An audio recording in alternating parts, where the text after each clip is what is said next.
namoonni YouTube kana faaraa taatan reefuu gara YouTube kana kan dhuftan subscribe gochuun dagatina. Subscribe gochuudhaan viidiyoo kana daawwadhaan isinin jedha.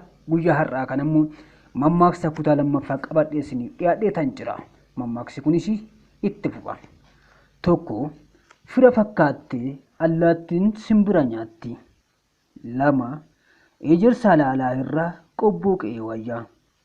3, cilee ta'uuf gubannee cilee taanes gubanne jedhamuun.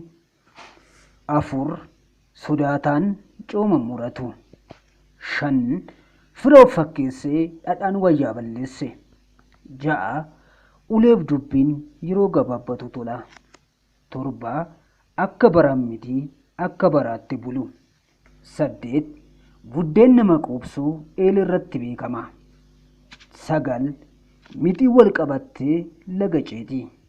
10, obsaan aannan goromsaa dhuga.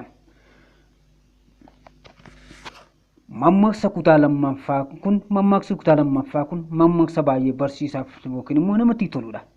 Namoonni viidiyoo kana dhaggeeffatan subscribe gochuudhaan keessaa ba'an jira. Dhaggeeffattoota kiyya subscribe gochuudhaan nama viidiyoo kana hojjetu guddisaa yookiin immoo YouTube chaanaliin kun YouTube chaanalii afaan Oromooti waan ta'eef gara fuulduraatti akka inni waan bareeda gagalakkisuuf yookiin immoo waan bareeda maxxansuuf subscribe gochuu hin dagatina. Kanaaf subscribe godhaan isinin jedha.